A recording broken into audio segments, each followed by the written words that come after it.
What's going on, YouTube? It's your boy Cam ATL. Shout out to the DFS squad. Now, the lineup that I made in the video yesterday ended up being very, very good. If you used that lineup, it ended up getting over 300 total points, I believe, and you won nicely. All right? I went against what I always tell you guys. Go with your gut, okay? I went against that, and I changed some things up and only ended up having one lineup like my video. The rest of them I switched up. I made a total of about 4, so not too many. 3 of them I switched up, and all 3 of those ended up busting, and the one ended up doing good. But I'm not happy with just one doing okay. I want all of my lineups to fucking succeed. It is some bullshit, okay? Now, let me tell you guys why it busted. And there's really one reason.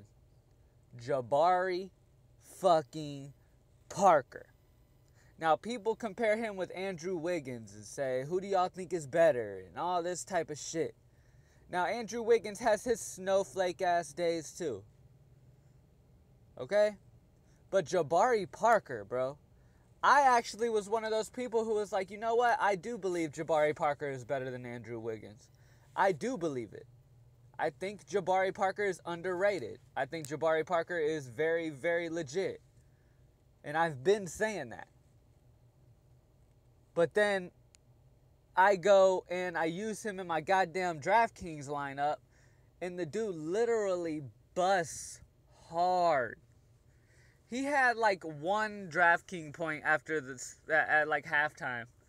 It was pathetic, dude. Like, he literally was garbage last night. And that's crazy because if you look at all his other games this year, he's had solid 25 plus performances all year. So I thought when I made the lineup, I was like, shit, the safest bet on my lineup is Jabari Parker. But turns out, DFS strikes again. Strikes a fucking again. Now, I know there were some other people that ended up being last minute no-shows. And people fucking ended up getting screwed by the lineup lock again. DraftKings, you guys have got to change that shit. Look, I know that DraftKings and FanDuel are coming together.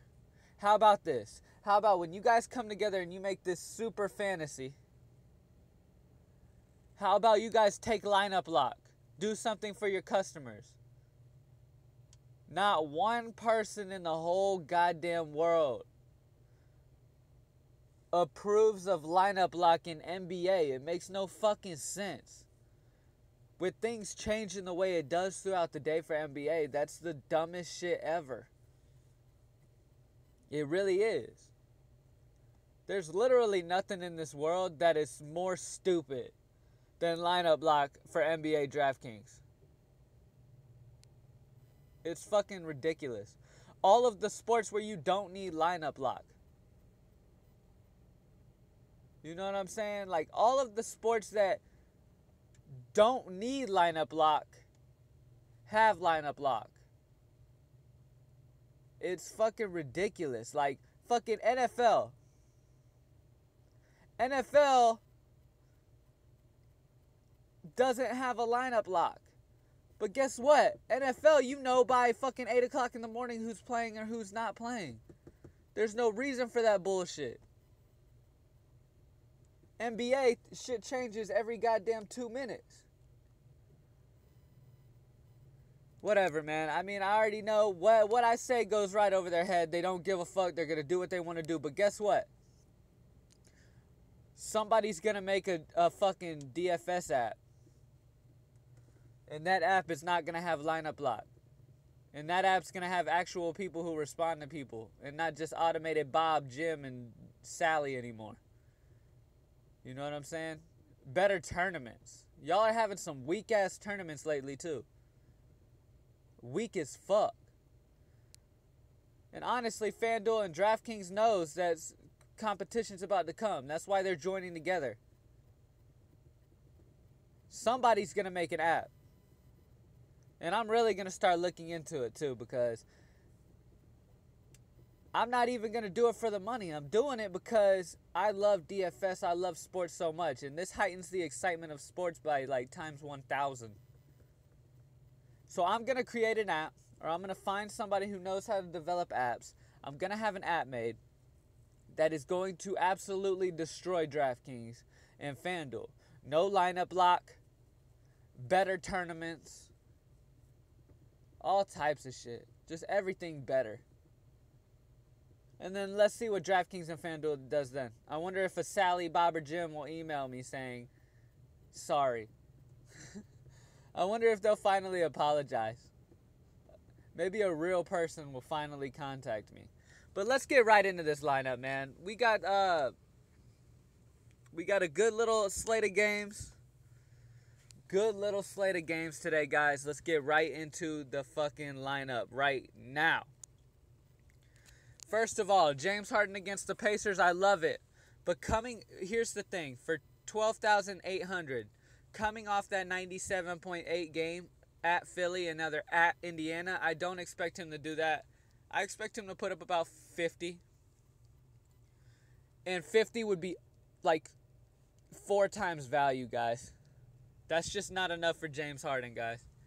It's just fucking not enough. Okay? Now, Steph Curry against Portland. Great matchup. He did very, very well last night against the Clippers after them saying he might not play. That's how shit works, honestly. Like, I've noticed, like, if somebody says questionable, but yet you think they're going to play, go ahead and just fucking put them in. Because most of the time when teams try to make it seem like their star player is banged up, really, it's just like an advantage they're trying to get. I don't know what the fuck is up with that. But Steph Curry, he was questionable all fucking day, and then he comes in, plays 29 minutes, and drops 66 fantasy points. He dropped 43 fucking points on them. I'm not going Steph Curry, though, because he's on the road back-to-back. And it's just not what I'm doing. Jeff Teague at home against Houston. I like it, but he will be matched up with Mr. Patrick Beverly. I like CJ McCollum a lot today.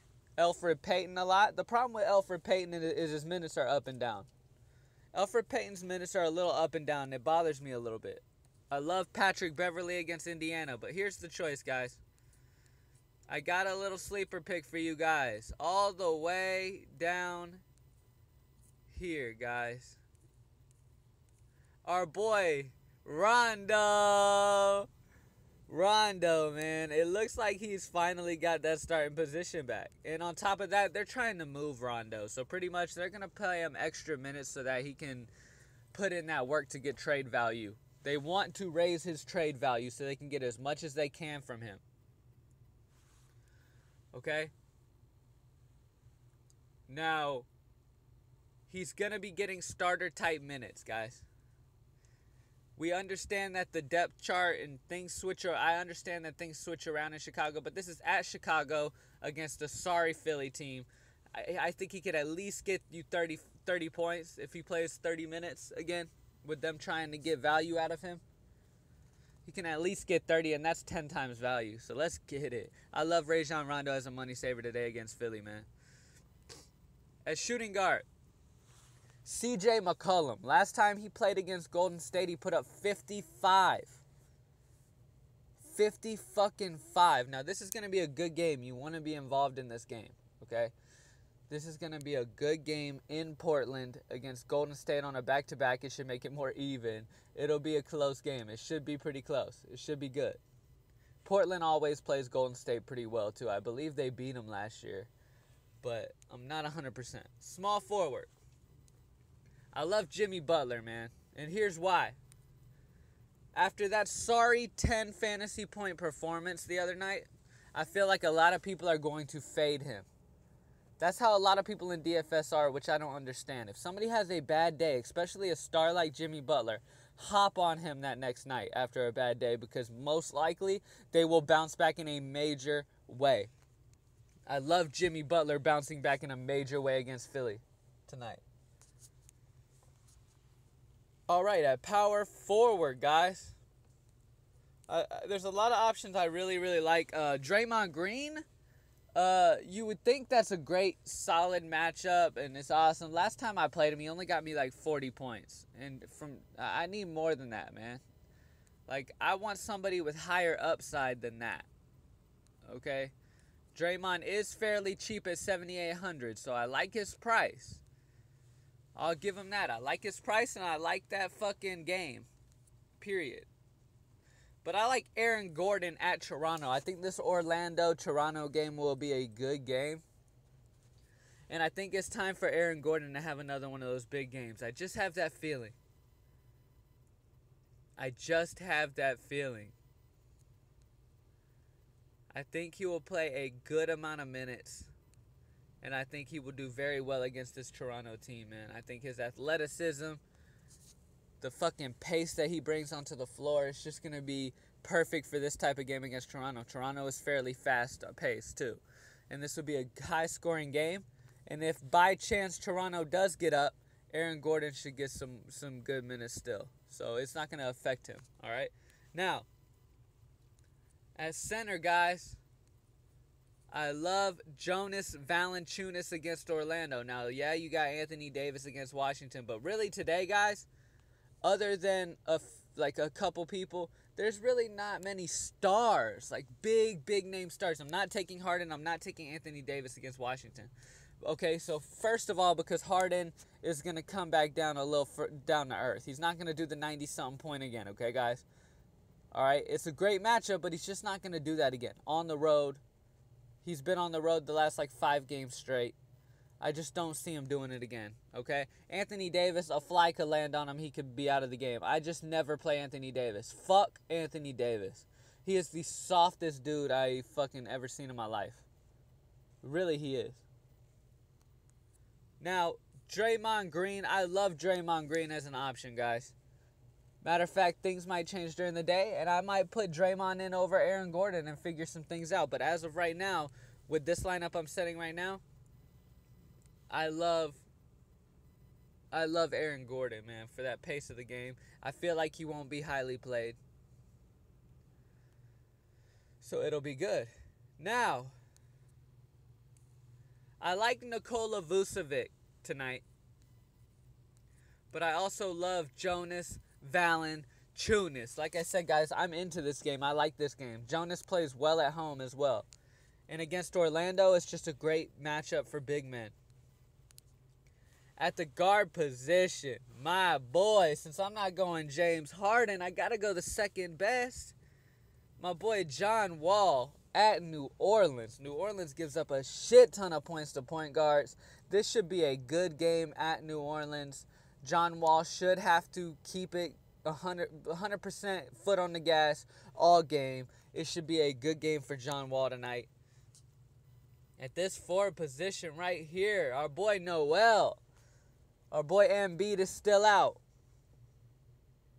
Okafor is the backup, so no problems. Noel will be getting all the minutes. I don't see Chicago blowing out Philly. I think it's a great matchup for Chicago players like Rondo, like Butler, like Wade. I still like stacking Chicago. That's good. But this Noel guy is legit, man. Noel is very athletic, man. He can jump like crazy. He comes out of nowhere for blocks. Like, he's just, you could tell he loves the game of basketball. And when he's out there, he literally plays his heart out. One thing I hate the most is playing a player that sometimes has those days where he just looks like he doesn't feel like playing that day. Like, oh, like he just doesn't want to play basketball that day. Noel comes and he performs every single time.